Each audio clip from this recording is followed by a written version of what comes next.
The final piano chord echoed through the empty conservatory as Helen Carter closed her eyes and felt tears silently trace paths down her cheeks. At 42, she had just rediscovered one of the purest voices ever to exist, buried under 2 decades of self-imposed silence. But to understand this moment of rebirth, we must return to the beginning of that transformative day when Helen awoke at 5 in the morning to the jarring blare of the cheap alarm clock resting on the particle board nightstand beside her bed. The one-bedroom apartment on the third floor of a rundown building downtown offered no luxuries. The thin walls allowed her to hear every neighborly argument, every child's cry, every late-night television show. She rose slowly, her joints protesting after another night of poor sleep on the worn-out mattress. In the cramped bathroom, Helen avoided her reflection in the cracked mirror. She knew too well what she would see. The unkempt brown hair, streaked with gray despite her efforts to conceal it, the dark brown eyes that once shone with ambitious dreams, now dulled by the exhausting routine, the hands calloused from the hard work of cleaning, which had become her sole source of income for the past 15 years. She put on the faded blue uniform of the cleaning company, a shirt that had been too tight when new and now hung loosely on her thinner shoulders, and cheap, non-breathable pants that made her sweat all day. She slipped on her stained white sneakers, grabbed her worn backpack containing her few personal belongings and a lunchbox with leftover dinner, and headed out to face another day. The bus ride to the City Municipal Music Conservatory took an hour and 20 minutes, including 2 transfers. Helen always sat in the same seat when possible, third row, right side, near the window. During those long minutes of travel, she watched the city awaken street vendors setting up their stalls, hurried executives entering coffee shops, uniformed children racing to avoid being late for school. Each scene reminded her of a life she could have had, if circumstances had been different. The conservatory was a majestic early 20th century building with an ornate stone facade and tall windows that let in the golden morning light. Helen always felt a pang in her chest as she passed through the wrought iron gates. It wasn't just reverence for the imposing architecture, it was something deeper, a painful nostalgia she preferred not to examine too closely. At 15, Helen had been accepted into the conservatory's lyrical singing training program.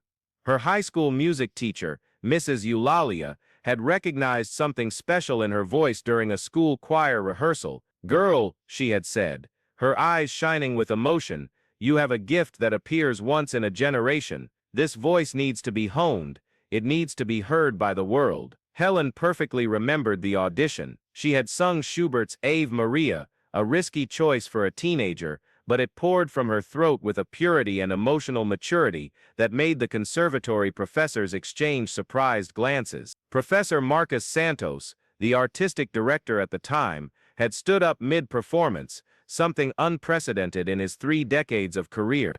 "Girl," he had said, after the final chord, "you don't just sing, you tell stories with your soul." For 3 years Helen lived the dream. She woke up early for vocal technique classes, spent afternoons studying music theory, and dedicated her nights to rehearsals with the youth choir.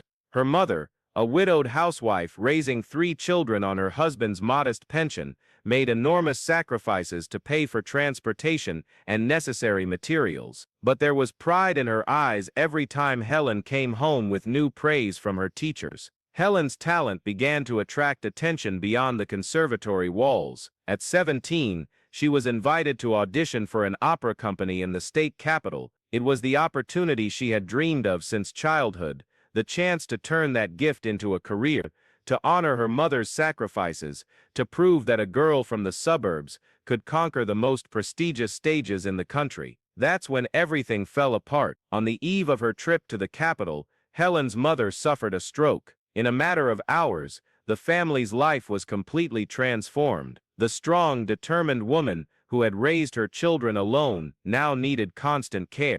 Helen, the eldest daughter, did not hesitate to give up the audition. She canceled the trip, dropped out of the conservatory, and became her mother's primary caregiver. "It's only temporary," she repeated to herself in the first few months. "When Mom gets better, I'll go back to singing." But the months turned into years. Her mother never fully recovered, and Helen found herself trapped in a routine of doctor's appointments, expensive medications, and part-time jobs that allowed for flexible hours. Gradually, she stopped practicing. First, it was the morning scales she used to do while making breakfast, then, the arias she used to hum while doing housework. Finally, Helen simply stopped singing. The voice that was once described as a gift from heaven was stored somewhere deep in her throat, like a spring covered by stones and sediment accumulated over time. When her mother passed away, 8 years after her stroke, Helen discovered she no longer knew how to access that part of herself. She tried returning to the City Municipal Music Conservatory, but the tuition had become prohibitive for someone without a steady income. She tried singing alone at home, but her voice came out hoarse, shaky, unrecognizable. Her technique was gone, her confidence vanished, and Helen concluded that chapter of her life was definitively over. That's how at 27, she started working as a cleaning lady. At first, it was a temporary job, just until she could get back on her feet financially and find something better. But the years passed, and Helen found it easier to disappear into the invisibility of manual labor than to face the pain of trying to recover what she had lost. Now, at 42, Helen cleaned the same hallways where she had once hurried to avoid being late for classes. She waxed the pianos where she had practiced scales and breathing exercises. She swept the classrooms where she had discovered the nuances of classical music. The irony was cruel, but she had grown accustomed to it. That particular morning, Helen followed her usual routine. She started with the first-floor restrooms, then moved to the music theory classrooms, and then went upstairs to the second floor, where the individual practice rooms were located. It was her favorite and most painful job at the same time, those small soundproof rooms, where students spent hours perfecting their technique. While cleaning the hallway, Helen could hear fragments of music leaking from the doors, a pianist tirelessly repeating a difficult passage from Chopin, a flautist working on chromatic scales, a violinist struggling with out-of-tune strings. Each sound transported her back in time to when she herself occupied one of those rooms, exploring the infinite possibilities of her voice. It was when she reached room 237 that something different happened. The door was ajar, and Helen could see a young woman in her 20s sitting at the piano,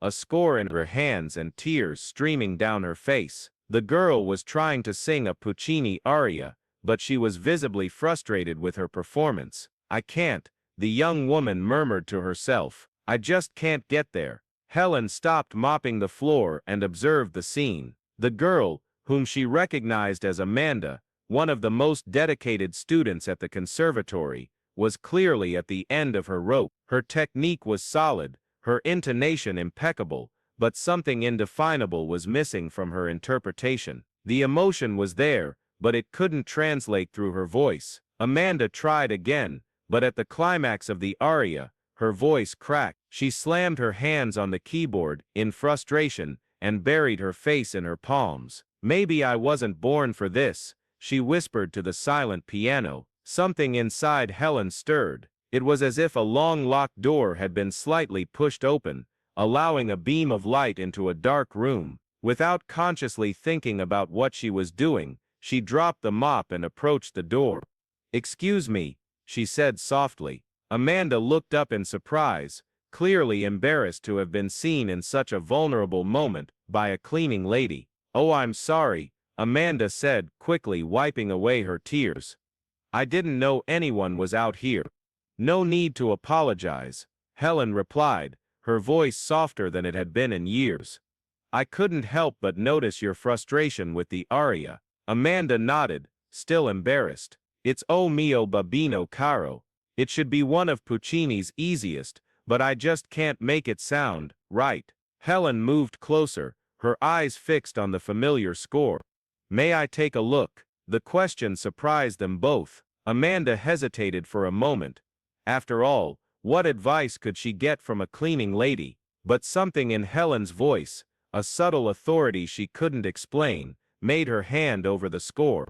Helen held the sheets with reverent care, as if they were sacred relics. Her fingers traced the melodic lines as her eyes scanned the Italian lyrics. It was like reuniting with a childhood friend after decades of separation. "The character is Loretta," Helen said, her voice taking on a professorial tone she didn't know she still possessed. "She's begging her father to let her marry the man she loves. It's not just a plea, it's the desperation of a young woman who sees her entire future depending on this conversation." Amanda nodded, paying attention as she never had during her formal lessons. "The emotion needs to be here," Helen continued, lightly touching her own throat, "but also here." She put her hand on her chest, "and especially here." She touched her own heart. "Could you show me?" Amanda asked hesitantly. The question hung in the air like a sustained musical note. Helen felt her heart quicken. It had been years since anyone had asked her to sing. It had been years since she herself had dared to try. "I don't know if I can still do it," Helen admitted, but something in her voice betrayed a deep desire to try. "Please," Amanda insisted. "I can see that you understand this music in a way that I don't yet understand." Helen looked at the score again, then at the piano, then at Amanda's expectant eyes. Slowly, she positioned herself beside the piano, as she had done thousands of times in the past. Amanda played the first chords, and Helen closed her eyes. For a moment, she was 17 again, full of dreams and infinite possibilities. The familiar melody enveloped her like a hug from a long-lost loved one. And then, Helen began to sing. The first notes emerged hesitant, raspy from years of disuse, but gradually, like a flower blooming after a harsh winter, her voice began to find its way back. The technique was still there, buried but not dead. The perfect pitch, the breath control, the ability to shape each musical phrase, it all started to return. But it wasn't just the technique that returned, it was the soul. Helen wasn't just singing the notes written on the score. She was telling Loretta's story, but also her own. The character's desperate plea mingled with her own abandoned dreams, her own losses, her own need to be heard again. When she reached the climax of the aria, "Si non passo and al Ponte Vecchio," her voice soared with a purity and emotional force that made Amanda involuntarily stop playing. The walls of the small room seemed to vibrate with the intensity of the music, and Helen felt all the pain and all the beauty of the last 20 years flowing through her throat. The final chord echoed in the ensuing silence. Helen opened her eyes and found Amanda looking at her with an expression of utter astonishment. Tears streamed down the young woman's face, but now they were tears of a completely different emotion. "My God," Amanda whispered. "Who are you?" Before Helen could answer, she heard footsteps in the hallway. The door swung open, and Professor Marcus Santos entered the room, his face showing the curiosity of someone drawn by that extraordinary voice. He stopped abruptly when he saw Helen, and for a moment, his face showed confusion. Then, slowly, recognition spread across his features, like the sun rising on the horizon. "Helen," he said, his voice laced with disbelief. "Helen Carter." The suspended moment was broken when Professor Marcus approached, his eyes shining with an emotion Helen couldn't decipher. Professor Santos, I was just," she began to stammer, suddenly conscious of her cleaning uniform, her position, the impossibility of the situation. "You were singing," he said simply. "After all these years, you still have that voice." Amanda looked from one to the other, trying to understand the dynamics of the situation. "You know each other." "Helen was one of my most promising students," Professor Marcus explained, his eyes never leaving Helen's face. "Over 20 years ago, she simply disappeared." "I didn't disappear," Helen said softly. "Life happened." Professor Marcus nodded slowly, as if he understood the weight of those simple words. "And now?" The question hung in the air, charged with possibilities. Helen looked around the room, the piano, where Amanda still kept her hands on the keys, the Puccini score, the mop abandoned in the hallway, the uniform she wore like armor against her own hopes. "Now I clean these rooms," she said. but her voice carried no bitterness. It was just a fact, an accepted reality. But you can still sing, Amanda interrupted. What I just heard, that was extraordinary. Helen smiled sadly. Singing doesn't pay the bills, dear. What if it could? Professor Marcus asked. Helen looked at him skeptically. Professor, I'm 42 years old. I'm a cleaner with an incomplete education, no money for private lessons, no contacts in the industry. That ship has sailed a long time ago. Helen, Professor Marcus said, moving closer. You just sang one of the most demanding arias in the soprano repertoire with a technique and interpretation that would make any professional envious. Age hasn't erased your talent, it's only matured it. But I can't just, why not? The simple question silenced her. Helen realized that she had spent so long building reasons why she couldn't pursue her dreams, that she had forgotten to consider whether she could. Professor Marcus continued. This conservatory has a scholarship program for adult students who want to resume their studies. We have partnerships with local theaters that are always looking for experienced talent for supporting roles. You could start small, gradually rebuild. What about my job? Helen asked, but even as she asked the question, she could feel something stirring within her chest, a small but persistent hope. You could continue working part-time while you study, Amanda suggested enthusiastically. Many students do that. Helen closed her eyes and took a deep breath. She could feel the weight of years of giving up, but also the lightness of possibility. When she opened her eyes again, there was a determination she hadn't felt in decades. And it is here, at this crucial moment in her journey, that I need to interrupt our story for a moment to speak directly to you who are following this transformation. If Helen's journey is touching your heart, if you too have ever felt that you buried your own dreams under the demands of practical life, subscribe to our channel and activate the notification bell, because stories like this, stories of second chances, of rediscovered talents, of the courage to start over, are exactly what we share here every week. Don't let the algorithm decide if you'll see our next inspiration. Helen is about to make the most important decision of her adult life, and we want you to follow every step of this transformation to the end. Now, let's go back to that music room, where a destiny is being rewritten. Professor Helen said finally, if I do this, if I really try to come back, I need to know it's real, that it's not just pity or nostalgia. Professor Marcus smiled, the same smile Helen remembered from when she was a teenager, and he complimented her after a particularly good performance. Helen, what I just heard wasn't nostalgia, it was pure world class. You have an emotional maturity now that simply didn't exist when you were young. Your voice tells stories that only someone who has truly lived can tell. He's right, Amanda added. I've studied here for 3 years, and I've never heard anything like it. You weren't just singing, you were teaching me something about life itself. Helen looked down at her calloused hands, then at her faded blue uniform, and finally at the two hopeful faces before her. For a moment, she managed to see herself as they saw her, not as a cleaning lady who once had dreams, but as an artist who was temporarily working as a cleaning lady. What would I need to do? She asked. Professor Marcus visibly brightened. First, a formal audition for the scholarship program, based on what I just heard. That's a mere formality. Then, we'd assess where you are technically, and create a personalized study plan.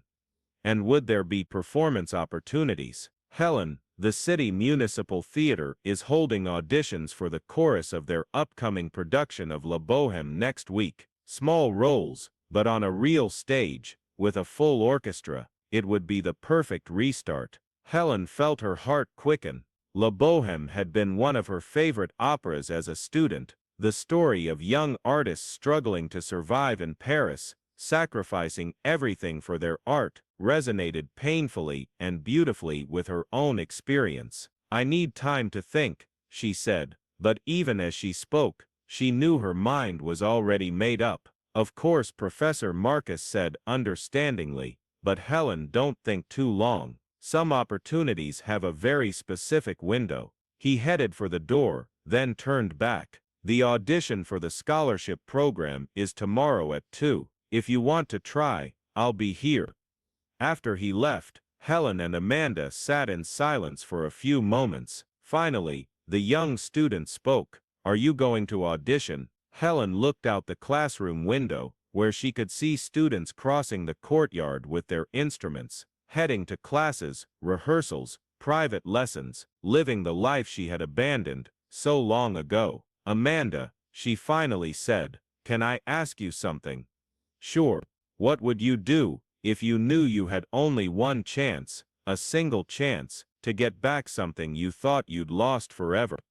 Amanda didn't hesitate. I'd risk everything. Helen smiled, a genuine smile, full of a joy she hadn't felt in years. Then that's what I'm going to do. The next morning, Helen woke up an hour earlier than usual, but instead of putting on her cleaning company uniform, she carefully chose her only dressy outfit, a simple black dress she had bought for her mother's funeral and had been stored in her closet for years. It wasn't elegant, but it was dignified. She arrived at the conservatory at 9 in the morning and looked for Professor Marcus. She found him in his office, grading papers. Helen, he said, clearly surprised but happy to see her. You came. I came, she confirmed. And Professor, I was wondering if it would be possible to do my audition now, instead of 2 in the afternoon. He looked at her curiously. May I ask why? Helen took a deep breath. Because if I wait until 2, I'll spend the next 5 hours convincing myself that this is a terrible idea, and I've already wasted 20 years doing exactly that. Professor Marcus smiled and checked his schedule. The piano professor is free now. How about we start? 15 minutes later, Helen was on the stage of the conservatory's small auditorium, where she had performed so many times as a young woman. The piano professor, a kind man named Augusto, adjusted the bench height and warmed up his fingers with some scales. What would you like to sing? Professor Marcus asked. Helen had thought about this all night. Schubert's Ave Maria, the same song I sang in my first audition here, 25 years ago. A risky choice, Professor Marcus observed, but appropriate. Helen positioned herself beside the piano, closed her eyes, and took a deep breath. For a moment, she wasn't in 2023 anymore, but in 1998, 17 years old, with the whole world ahead of her. The first notes came out crystalline, pure, laden with a vulnerability only years of suffering could bestow. But there was no fragility in her voice. There was strength, resilience, the beauty that emerges when something beautiful is tested by time and emerges not broken, but polished. Schubert's Ave Maria is a musical prayer, an intimate conversation between the human soul and the divine. Helen wasn't just singing the Latin words, she was offering her own prayer, her own plea for redemption, her own gratitude for a second chance. When she reached the highest point of the music, her voice soared with a purity that made Professor Marcus close his eyes and focus only on the sound. It was the same voice he remembered from 25 years ago, but now it carried an emotional depth that only lived experience could give. The last chord echoed in the silence of the auditorium. Helen opened her eyes and saw Professor Marcus discreetly wiping away a tear. Helen, he said, his voice slightly hoarse, welcome back. The weeks that followed were a whirlwind of emotions and challenges. Helen began to divide her time between cleaning jobs in the morning and classes at the conservatory in the afternoon. Her body protested against the grueling routine, but her soul sang with joy. With each new technique learned, each song mastered, each small progress toward her goal. The audition for La Bohème was set for a month later. Helen knew it would be her big chance, not only to return to the stage, but to prove to herself that she had made the right choice. Amanda became an unofficial study partner, helping Helen relearn some of the more advanced techniques and offering emotional support when doubts arose. The two women, separated by more than 20 years of age, found a genuine friendship based on their shared love of music. "You know," Amanda said one afternoon, while they were practicing duets, "when I grow up, I want to have your courage." Helen stopped singing and looked at the young woman. "My courage, to start over after so long, to face all the obstacles and still try. That's braver than anything I've ever seen." Helen smiled, feeling a deep gratitude not only for having recovered her voice, but for having found her worth as a human being again. On the day of the audition for La Boheme, Helen arrived at the City Municipal Theater 2 hours before the scheduled time. The historic building, with its golden ornaments and red velvet, intimidated her for a moment, but then she remembered Amanda's words about courage, took a deep breath, and went inside. The audition was for chorus roles, but Helen knew it represented much more than that for her. It was a chance to step back onto a professional stage,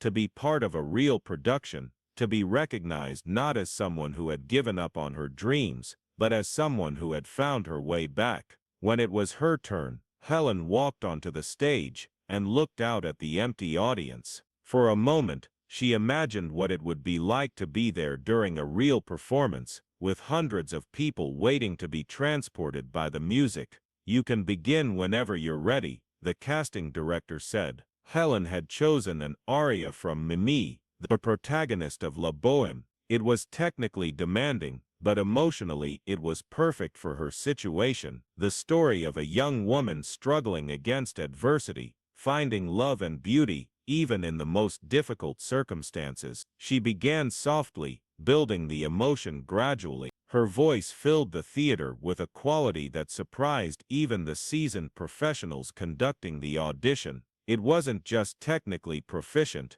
it was deeply human, full of an authentic vulnerability that can't be taught. When she finished, silence stretched for several seconds. Finally, the casting director spoke. "Thank you, Helen. We'll be in touch." Helen nodded, left the stage, and went home, unsure whether she had succeeded or not. But for the first time in 20 years, she was at peace with the fact that she had tried. 3 days later, the phone rang. "Helen, this is Marina Souza, from the City Municipal Theater. We'd like to offer you not only a position in the chorus, but the role of Musetta for 3 of the 8 performances." Helen had to sit down. Musetta was one of the principal supporting roles in La Boheme, not the lead, but a role with its own arias, solo moments, real recognition. "Are you sure?" she managed to ask. "Absolutely. Your interpretation was the most emotionally authentic we've seen. When will you be available to begin rehearsals?" Helen looked around her small apartment, the same apartment where she had lived in silence for so many years, and smiled through her tears. "I'm available now," she said. 6 weeks later, on opening night of La Boheme, Helen was backstage at the City Municipal Theater, wearing her period costume, and feeling a mixture of nervousness and exhilaration she had forgotten existed. Amanda was in the audience, along with Professor Marcus and several other students and teachers from the conservatory, who had come to support her. When her time came to go on stage, Helen took a deep breath and stepped onto the brightly lit stage. The lights were dazzling, but she could feel the warm presence of the audience, hundreds of people who had come seeking beauty and transformation, exactly what she herself had found. Her first entrance was as part of the chorus, but when the time came for her solo aria as Musetta, Helen felt something magical happen. It wasn't nervousness coursing through her veins, but pure energy, a direct connection between her soul and her voice that she hadn't felt since her teens. She sang Quando min voam, Musetta's famous waltz, with a performance that was both technically impeccable and deeply personal. Every note carried 20 years of experience. Every musical phrase told the story of a woman who had lost herself and found her way back. The audience reacted in a way Helen hadn't expected. It wasn't just polite applause, it was a warm, genuine ovation, the kind of recognition that artists dream of receiving. But more important than the audience's applause was what Helen felt inside herself, the absolute certainty that she was where she belonged. After the performance, backstage, Helen was approached by several members of the opera company. Offers started pouring in, roles in other productions, opportunities to record a popular classical music album, invitations to perform at other theaters in the region. Helen, said the theater's artistic director, a distinguished gentleman in his 60s, who had worked with some of the biggest names in national opera, you have something that's very rare in the world of classical music today. What's that? She asked, still moved by the performance, for having learned that it's never too late to be who you truly are. When Helen stepped onto the stage that night, she wasn't just singing to the audience, she was singing to her mother, who had sacrificed so much to support her early musical dreams. She was singing to all the cleaners, waiters, shopkeepers, and workers carrying hidden talents and secret dreams. She was singing to her younger self, to say that the detour hadn't been a mistake, it had been part of the journey, but mostly, she was singing to prove a simple and powerful point, that human life is long enough for several reinventions, that failure is just a chapter, and not the whole book, that beauty can emerge from unexpected places, and at times that seem too late. The final piano chord echoed through the empty hall of the City Municipal Music Conservatory, as Helen Carter closed her eyes, and felt tears silently rolling down her face. At 42, she had just rediscovered that she still possessed one of the purest voices ever, buried under 2 decades of self-imposed silence, and now finally free to sing not only to the world, but to her own redeemed soul. When she opened her eyes again, Helen smiled at her reflection in the dark conservatory window. Outside, the city continued its nightly routine, oblivious to the quiet miracle that had just happened. But inside that room, within the heart of a woman who had rediscovered her voice and purpose, a new story was beginning, a story that proved some of the most beautiful rebirths happen not in the spring of life, but in its autumn, when the soul finally matures enough to fully embrace its own light.